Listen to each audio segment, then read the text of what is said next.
والصلاة والسلام على سيد الأنبياء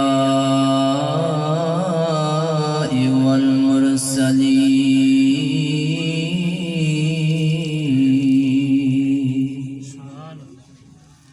سيد الثقلين نبي الحرمين إمام القبلتين وسيلتنا في الدارين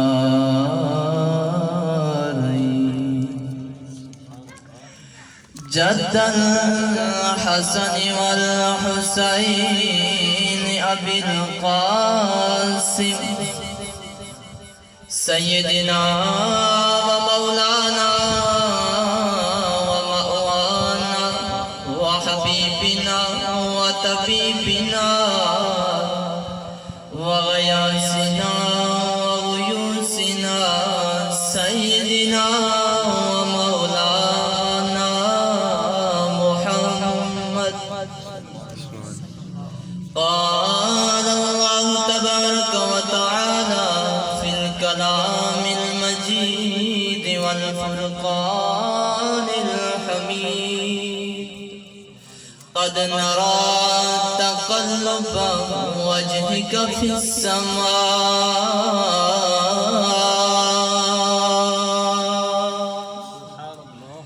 وقال الله تبارك وتعالى في شان حبيبه مخبرا وآمرا إن الله وملائكته يصلون على النبي يا أيها الذين آمنوا صلوا عليه وسلموا تسليما الصلاة والسلام عليك يا رسول الله الصلاة والسلام عليك يا حبيب الله الصلاة والسلام عليك يا نور الله حمد و ثنا دے بعد دعا ہے کہ رب تبارک و تعالی ہماری آج کی اس محفل کو اپنی بارگاہ میں قبول و منظور فرمائے اور دعا ہے کہ رب تبارک و تعالی بانیان محفل کہ اس محفل کو سجانا اس محفل میں آنا اللہ تعالی اپنی بارگاہ ربوبیت میں شرف قبولیت عطا فرمائے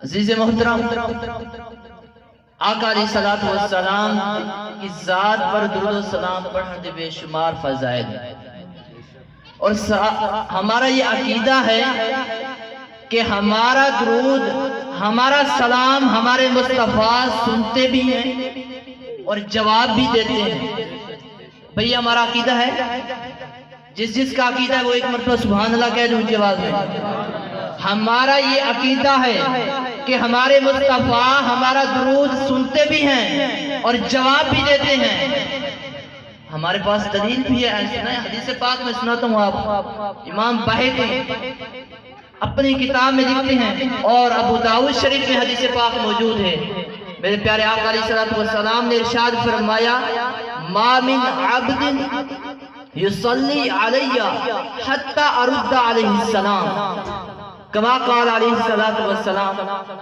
میرے پیارے آقا علیہ السلام نے ارشاد فرمایا ما من عبد فرمایا کہ جو کوئی بندہ میری ذات پر سلام درود و سلام پڑھتا ہے تو فرمایا کہ حتی ارد علیہ السلام فرمایا کہ میں اس کے سلام کا جواب عطا فرماتا ہوں اب علماء موجود ہیں انہیں معلوم ہوگا اس بات کا کہ ما نافیہ ہے گرامر کی بات کر رہا ہوں تھوڑی سی توجہ رکھیے گا ما نافیہ ہے، نفی کا معنی دیتا ہے، انکار کا معنی دیتا ہے، اور عبد یہ نکرہ ہے۔ اور علماء کی بارگاہ میں یہ میں صرف بات ان کی بارگاہ میں کرنا چاہتا ہوں کہ ما من عبد جب نکرہ تحت نفی آ جائے تو معنی عموم کا ہوتا ہے کہ پتہ کیا چلا، ما من عبد مصطفیٰ نے فرما کر میرے پیارے محبوب نے ہر امتی کو شامل کر لیا، چاہے وہ نیکوکار ہوئے، چاہے وہ بدکار ہوئے، چاہے وہ گناہگار ہوئے، فرمایا دنیا کے کسی کونے میں بھی ہوئے، فرمایا اگر وہ میری ذات پر سلام پڑھتا ہے تو فرمایا میں اس کے سلام کا جواب دیتا ہوں۔ کیا فرمایا کہ میں اس کے سلام کا جواب دیتا ہوں۔ اور آپ پھر میں علماء کی بارگاہ میں حاضری دیتا ہوں، یصلی فعل مضارع ہے، یصلی فعل مضارع ہے، اس میں دو زمانے پائے جاتے ہیں، ماضی بھی اور حال بھی اور استقبال بھی، اب بھی کا معنی بھی اور آنے والا معنی بھی، فیوچر بھی، مستقبل بھی۔ یصلی کا مطلب ہوا، اب بعض یہاں پر اعتراض ہو سکتا تھا کہ بھئی حضور نے تو زمانے ماضی کی بات ہوئی، صحابہ چلے گئے، حضور ظاہری دنیا سے رخصت ہو گئے، اب جواب نہیں آئے گا، اب جواب نہیں دیں گے حضور پاک، تو حضور علیہ السلام نے پہلے ہی اس سوال کا جواب دے دیا، فرمایا یصلی، فرمایا کہ جو پہلے پڑھتے تھے میں ان کا جواب دیتا تھا، اور قیامت تک جو بھی امتی میری ذات پر سلام پڑھتا رہے گا میں جواب دیتا رہوں گا۔ سبحان اللہ۔ کیا فرمایا کہ جو سلام پڑھتا رہے گا میں اس کا جواب دیتا رہوں گا۔ اردہ یہ بھی فعل ماضی ہے، میں پہلے بھی جواب دیتا تھا، اب بھی جواب دیتا رہوں گا، قیامت تک جواب دیتا رہوں گا۔ تو ہمارا عقیدہ کیا ہے کہ میرے مصطفیٰ آج بھی ہمارے سلام کا جواب دیتے ہیں۔ تو پھر یہاں پر ایک صاحب نے کہا کہ جی آپ یہ بھی کہتے ہیں کہ حضور سنتے ہیں، اور آپ کا عقیدہ یہ بھی ہے کہ فرشتے لے کر درود پاک حضور کی بارگاہ میں حاضر ہوتے ہیں۔ ہم نے کہا بھی دونوں عقیدے ہمارے ہیں۔ حدیث پاک سنیں، مجمع الزوائد میں حدیث پاک موجود ہے، میرے پیارے آقا علیہ السلام نے ارشاد فرمایا کہ اللہ تعالیٰ نے میری مزار مبارک پر ایک فرشتہ مقرر فرمایا، ایک فرشتہ مقرر فرمایا جسے تمام مخلوقات کی آواز سننے کی طاقت عطا فرمائی۔ اب آپ کی توجہ ہونی چاہیے، فرشتہ کیا ہے؟ ایک ہی ہے۔ اب آپ نے ابھی اسی محلہ نظام آباد میں بیٹھ کر، توسے کی سرزمین میں بیٹھ کر آپ 30-40 بندوں نے مل کر درود و سلام پڑھا ہے، وہ فرشتہ آپ سب کا درود سن لیا۔ میں نہیں کہہ رہا، میرے مصطفیٰ کہہ رہے ہیں، فرما رہے ہیں کہ سب کی آواز سنتا ہے، وہ صرف اتنا نہیں، وہ آپ کی آواز بھی سنتا ہے، آپ کو جانتا بھی ہے۔ وہ صرف آپ کا نام نہیں جانتا، آپ کے والد کا نام بھی جانتا ہے۔ کون؟ فرشتہ۔ وہ آپ کو جانتا بھی ہے، آپ کا نام بھی جانتا ہے، آپ کے والد کا نام بھی جانتا ہے۔ مجھے یہ بتائیں کیا فرشتے نے ہمارا نام رکھا؟ نہیں رکھا، لیکن وہ ہے کہاں؟ مدینے میں۔ حضور نے فرمایا میری مزار پر اللہ نے مقرر فرمایا ہے مدینے میں، اور مدینے سے یہاں والوں کے نام بھی جانتا ہے، آواز بھی سنتا ہے، اور درود پاک پہنچاتا بھی ہے، ہمارے والد کا نام بھی جانتا ہے۔ یعنی معلوم ہوا کہ وہ فرشتہ بارگاہ مصطفیٰ میں حاضر ہو کر آج اگر توسہ شریف میں اسی محفل میں کوئی درود پاک پڑھتا ہے تو وہ فرشتہ عرض کرتا ہے یا رسول اللہ فلاں بن فلاں نے فلاں جگہ پر بیٹھ کر آپ کی ذات پر درود و سلام پڑھا ہے۔ کیا فرشتہ کہتا ہے کہ فلاں بن فلاں، یعنی میرا نام بھی جانتا ہے، میرے باپ کا نام بھی جانتا ہے۔ تو مجھے آپ یہ بتائیں کہ فرشتہ ہے کون؟ نبی کی دربار کا خادم، بھئی خادم ہے نا فرشتہ، حضور کی مزار کا خادم ہے نا، تو خادم مزار کی، خادم دربار کی قوت سماعت کا عالم یہ ہے کہ دنیا کے کسی کونے میں بھی اگر کوئی درود و سلام پڑھتا ہے تو وہ اس کو جان بھی لیتا ہے، وہ اس کے والدین کا نام بھی جانتا ہے، وہ اس کا نام بھی جانتا ہے، وہ بارگاہ مصطفیٰ میں عرض کرتا ہے اے یا رسول اللہ فلاں بن فلاں نے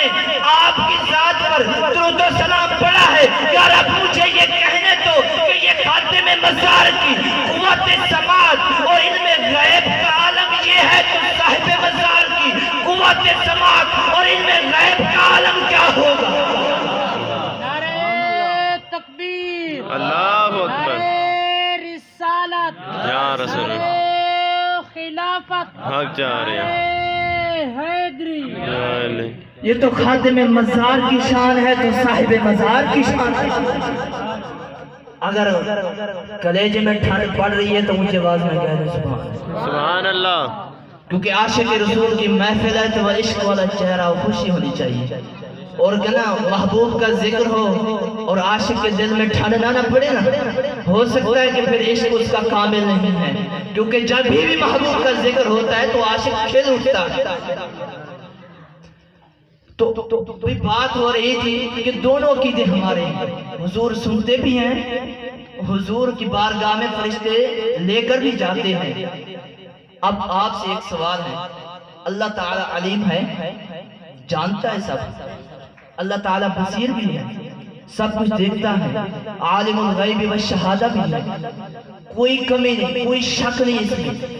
یقینی بات ہے کہ اللہ تعالیٰ علیم ہے، وہ سب بندوں کے اعمال کو جانتا ہے، سب کے اعمال سے باخبر ہے، وہ کسی کا محتاج نہیں ہے جاننے میں، دیکھنے میں کسی کا محتاج نہیں ہے۔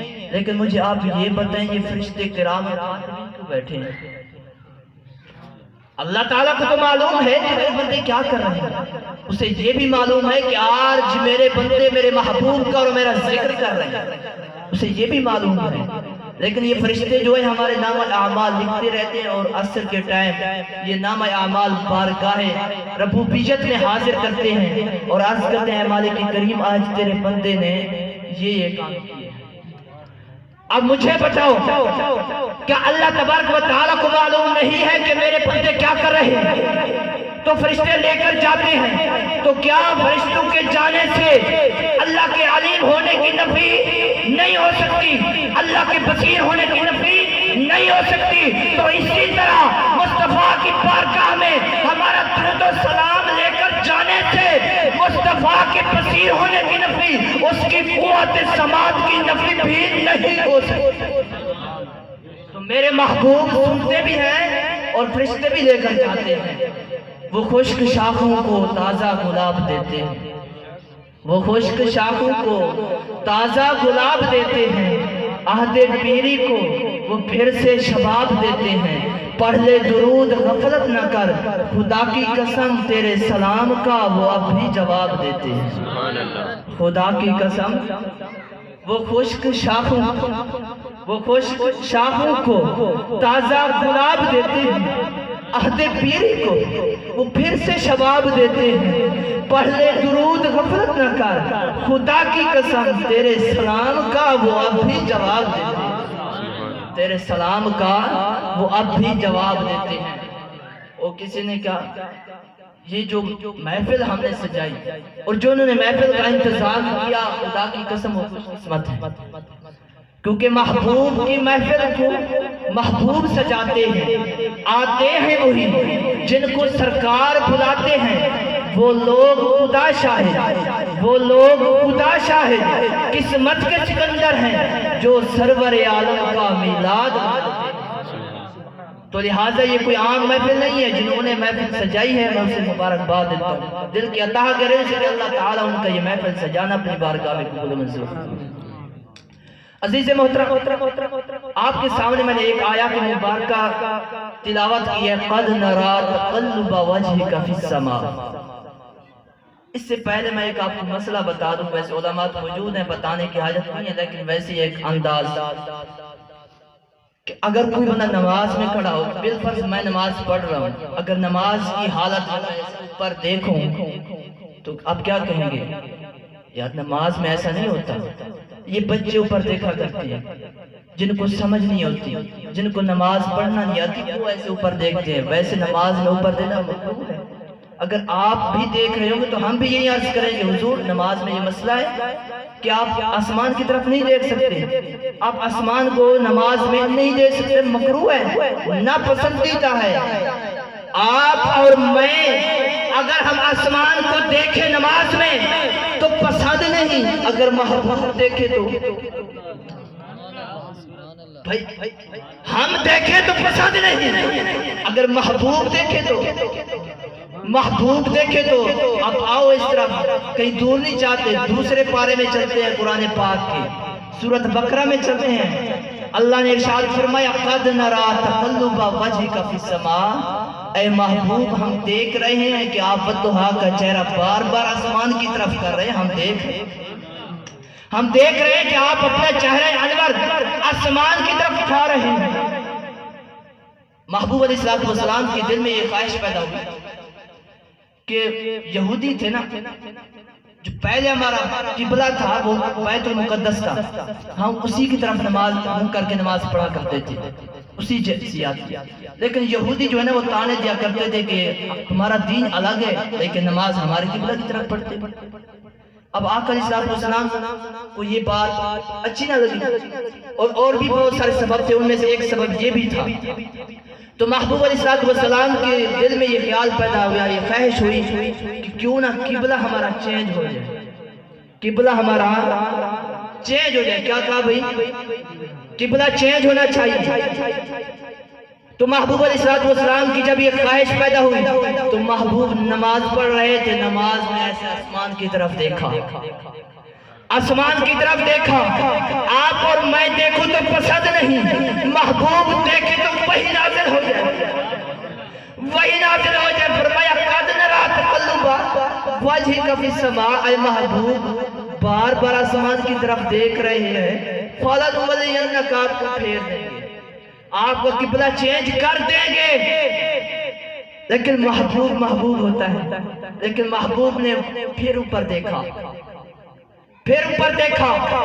تو اللہ نے ارشاد فرمایا اے محبوب ہم نے کہا ہے کہ ہم پھیر دیں گے، اگر مصطفیٰ تیری چاہت اتنی ہے تو پھیر، تو دیر کس بات کی؟ فَوَلِّ وَجْهَكَ شَطْرَ الْمَسْجِدِ الْحَرَامِ، اے محبوب اپنا قبلہ چینج کر دو، دیر کس بات کی؟ اب توجہ ہو آپ کی۔ اب یہ وہی نماز کے بعد تو آ سکتی تھی، اللہ تعالیٰ ارشاد فرما دیتا محبوب یہ نماز مکمل کرو، دوسری نماز میں قبلہ چینج کر لینا۔ بھائی ہو سکتا تھا نا، نماز وہی جو آئی نماز کی حالت میں اللہ تعالیٰ فرما دیتا محبوب یہ نماز ہو جائے، دوبارہ جو دوسری ہوگی وہ الگ قبلے میں پڑھ لینا۔ لیکن نانا میرے رب نے کہا تاکہ لوگوں کو پتہ چل جائے کہ رب اپنے محبوب سے محبت کتنا کرتا ہے، اور اس سے ایک انسان تو یہ ہے کہ رب چاہتا یہ ہے کہ میری عبادت بعد میں ہو، پہلے مصطفیٰ کی چاہت پوری ہو۔ فرمایا فَوَلِّ وَجْهَكَ شَطْرَ الْمَسْجِدِ الْحَرَامِ، اے محبوب اگر تیری چاہت ہے تو پھر پھیر دیجئے اپنا رخ۔ فَوَلِّ وَجْهَكَ، توجہ ہے مجھے آواز میں کہہ دو سبحان، جس کو سمجھ آ رہی ہے تو وہ کہہ دو سبحان۔ فَوَلِّ وَجْهَكَ شَطْرَ الْمَسْجِدِ الْحَرَامِ۔ اب جب آقا علیہ السلام نے چہرہ انور پھیرا نماز کی حالت، ابھی 2 رکعت ہوئی تھی، 2 رکعت باقی تھی، تو جب سرکار نے چہرہ پھیرا تو صحابہ بھی پھیر دیا، صحابہ نے بھی پھیر دیا۔ اب مجھے یہ بتاؤ وہی آقا علیہ السلام پر نازل ہوئی تھی یا صحابہ پر؟ حالت تو نماز کی ہے۔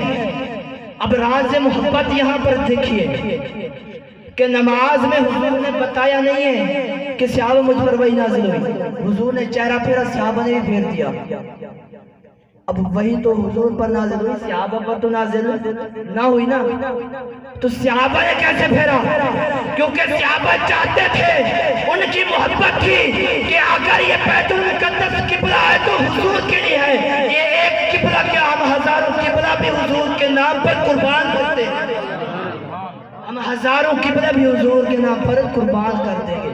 تو یہ ان کی محبت ہے، جیسے حضور نے چہرہ پھیرا صحابہ نے بھی پھیر دیا۔ اور بعض صحابہ جو دیہات میں رہتے تھے نا، جب ان کے پاس کوئی صحابی کا یار قبلہ چینج ہو گیا، آپ یہاں اسی طرف پڑھ رہے ہو، وہ اسی حالت میں پھر جاتے تھے۔ کیوں؟ حضور پھر گئے تو ہم بھی پھر گئے۔ حضور کے پھرنے سے قبلہ چھوڑ دیا، کیونکہ صحابہ کا عقیدہ تھا یہ ایک قبلہ کیا ہزاروں قبلہ حضور کے نام پر قربان کر دے۔ آگے ایک اور راز محبت ہے اس آیت میں، قبلۃ ترضاہا، قبلۃ ترضاہا، اے محبوب ہم پھیر دیں گے، اے مصطفیٰ تمہیں پھیر دیں گے اس قبلہ کی طرف جو تیری چاہت ہے۔ اب اس میں یقیناً حضور کی چاہت خانہ کعبہ تھی، حضور کی چاہت خانہ کعبہ تھی اور اللہ نے بھی پھیرنا خانہ کعبہ کی طرف تھا، لیکن قرآن میں یہ نہیں فرمایا قبلۃ ترضاہا فرمایا ہے، یہ نہیں فرمایا فَوَلِّ وَجْهَكَ کعبہ، کعبہ کی طرف پھیر دیں گے ہم آپ کو، یہ کعبہ کا نام ہی نہیں لیا، بلکہ یہ فرمایا کہ ترضاہا، اے محبوب ہم اس قبلہ کی طرف پھیریں گے جو تو چاہتا ہے۔ تو خانہ کعبہ قبلہ بنا چاہتے مصطفیٰ کی وجہ سے، اگر چاہتے مصطفیٰ کو نہیں ہوئے تو اللہ تعالیٰ فرماتا ہے کہ خدا دی قسم ہم اسے قبلہ بنا دیں، یعنی جو تو چاہتا ہے اسے قبلہ بنائیں گے۔ خانہ کعبہ قبلہ بنا ہے تو مصطفیٰ کی چاہت کی وجہ سے بنا ہے، اگر چاہتے مصطفیٰ کسی اور طرف ہوتی تو قبلہ آج ہمارا وہی ہوتا۔ اور پتہ ہے یہ ایک اعتراض یہاں پر یہ بھی ہو سکتا ہے کہ حضور کی چاہت ایک دفعہ پوری کر دی گئی، فَلَنُوَلِّيَنَّكَ قِبْلَةً تَرْضَاهَا بھی مضارع ہے اور نُوَلِّيَنَّكَ بھی مضارع ہے۔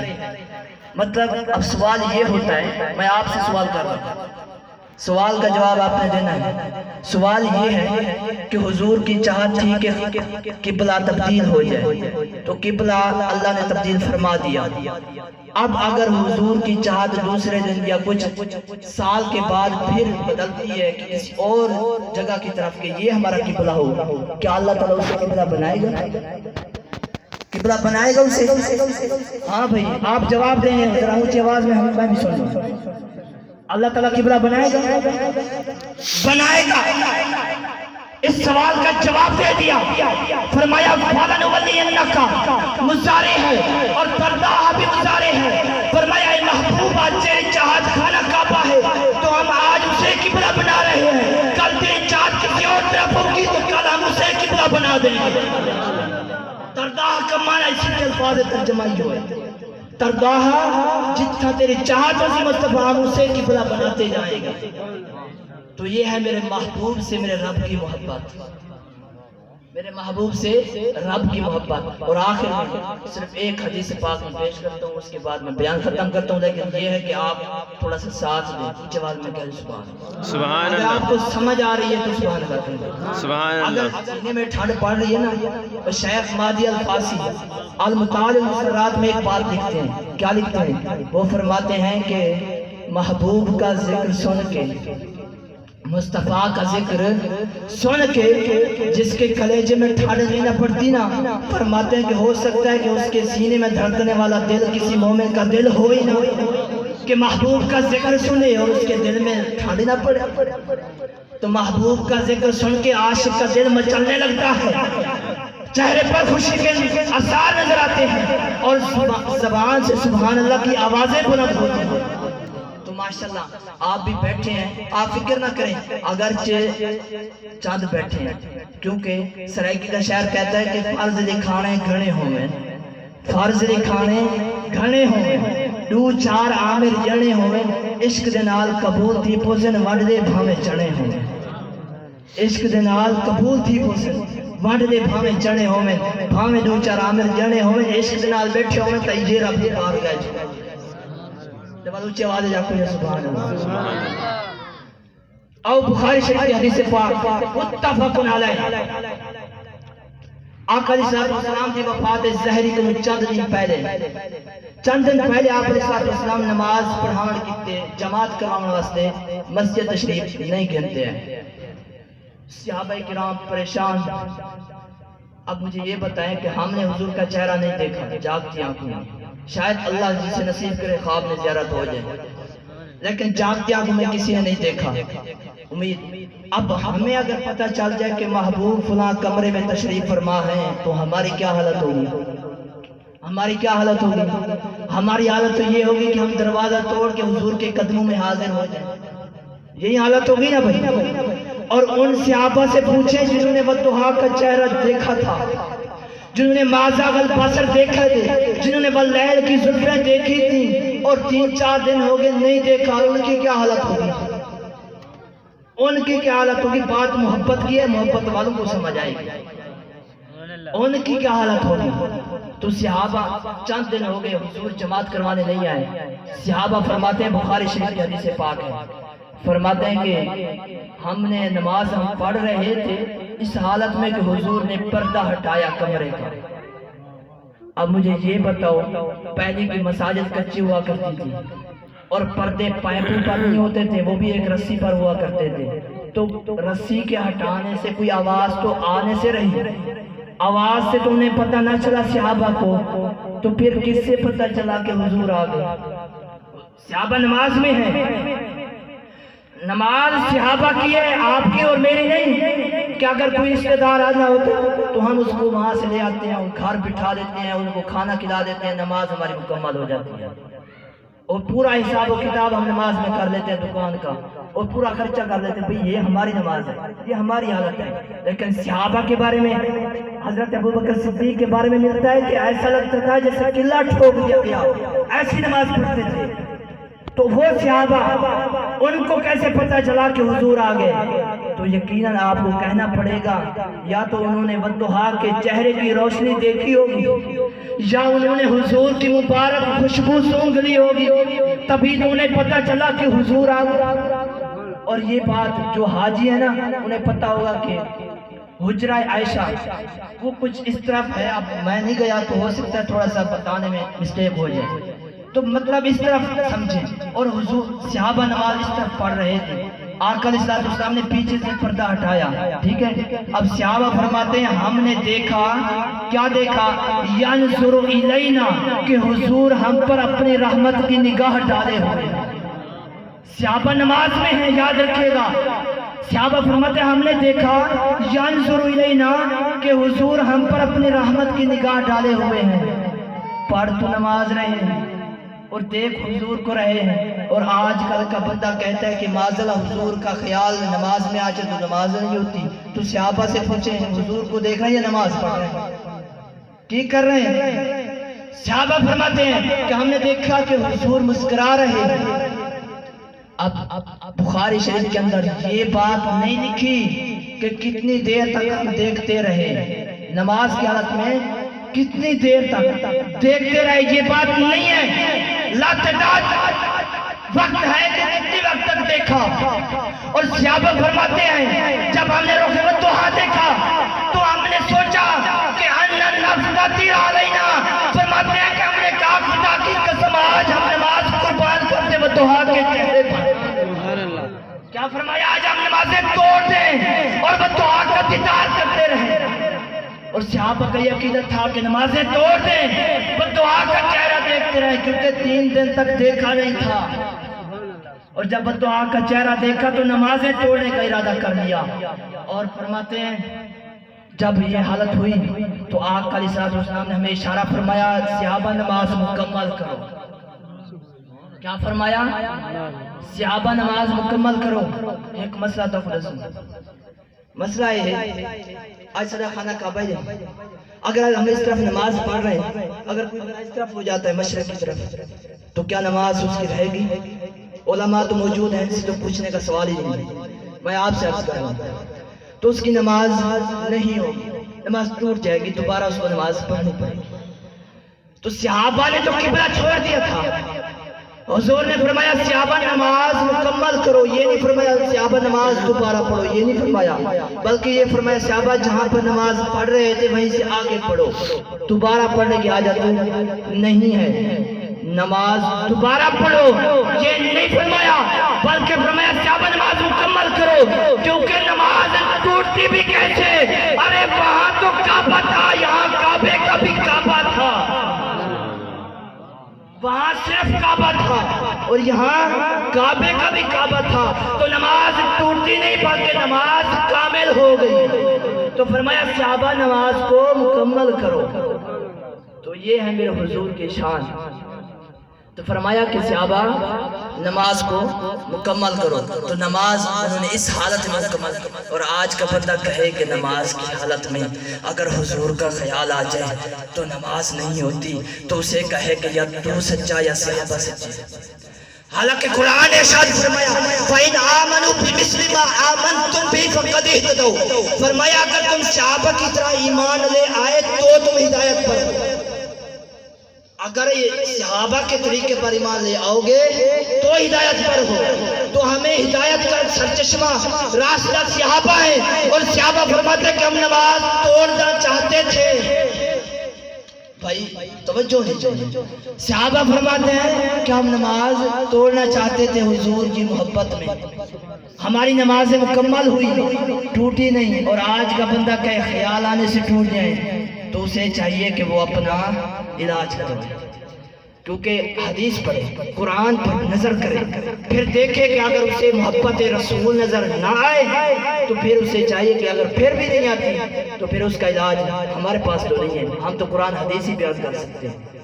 تو لہٰذا قرآن و حدیث کے مطابق محبت رسول یہ سنا آپ نے کہ میرا رب کتنا اپنے محبوب میں محبت فرماتا ہے اور صحابہ کتنا محبت فرماتے ہیں. اور حدیث قدسی میں آخر میں سناتا ہوں، اس کے بعد انشاءاللہ میرا بیان کرتا ہوں. توجہ ہو سبحان اللہ کہہ دیں بھائی اونچے آواز میں سبحان اللہ. صرف حدیث قدسی سنیے. حضرت آدم علیہ السلام کو اللہ تبارک و تعالی نے جب خطائے اجتہادی کے باعث حضرت حوا کو بھی زمین پر بھیج دیا اور حضرت آدم کو بھی زمین پر بھیج دیا. حضرت حوا الگ، حضرت آدم الگ. اب حضرت آدم علیہ السلام دعا کرتے رہے مالک کریم میری توبہ قبول فرما، اے مالک کریم میری توبہ قبول فرما. اللہ تعالیٰ نے کچھ وقت تک توبہ قبول نہ فرمائی. تو حضرت آدم کے ذہن میں خیال آیا. کیا خیال آیا؟ تو فرماتے ہیں کہ میں نے سوچا کوئی ایسی ہستی کا وسیلہ پیش کروں جو رب کو زیادہ پسند ہو، جو رب کو محبوب ہو، جو رب کو پیاری ہو. تو انہوں نے عرض کیا اے مالک کریم میری توبہ قبول فرما، تجھے محمد کا واسطہ.